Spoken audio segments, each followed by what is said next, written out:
అందరికీ నమస్తే అండి. నా పేరు శివరామకృష్ణ. జనసేన నాయకులు, అలాగే ఏపీ పర్యాటక శాఖ మంత్రి, నిడదవోలు శాసనసభ్యులు మరియు మా ప్రియతమ నాయకులు అయినటువంటి శ్రీ కందులు దుర్గేష్ గారిపై వైసీపీ సోషల్ మీడియా, అలాగే వైసీపీ పీటీఎం బ్యాచ్ అసత్య వార్తలను వండి వారుస్తున్నారు.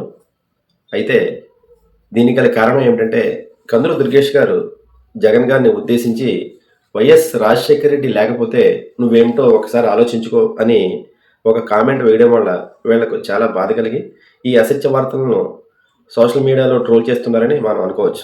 అందుకే విషయం ఏమిటంటే, అన్నవరంలో ఒక డెవలప్మెంట్ కార్యక్రమంలో 15 కోట్లు దుర్గేష్ గారు అవినీతికి పాల్పడ్డారని వీళ్ళు ట్రోల్ చేస్తున్నారు. అక్కడ ప్రాజెక్ట్ కాస్టే 15 కోట్లు.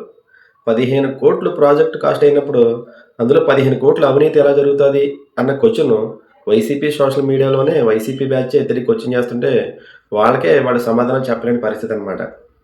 ఇంతకీ విషయం ఏంటంటే, అది కూడా టెండర్లు పిలిచి ఎవరికో పార్టీకి సంబంధం లేని వాళ్ళకు టెండర్లో ఎవరు విన్ అయితే వాళ్ళకి ఇచ్చారనమాట. దాన్ని పట్టుకుని వీళ్ళు దుర్గేష్ గారు 15 కోట్ల అవినీతికి పాల్పడ్డారని ఇష్ట రీతిన వీళ్ళు ప్రచారం చేయడం మొదలుపెట్టారు. డియర్ పీటీఎం బ్యాచ్, మీరు ఇలాంటి అసత్య వార్తలను వండి వార్చాలంటే కందులు దుర్గేష్ గారిపై పని అవ్వదు. ఎందుకంటే అతను నీతి, న్యాయం, ధర్మం అన్నీ కలగలిసిన ఒక గొప్ప నాయకుడు. ఆయన మీద బురద వేస్తే తిరిగి అది మీ మీదకే చేరుతుంది. ఇక్కడ చిత్రంగా మా బాస్ పాట గుర్తొస్తుంది అనమాట.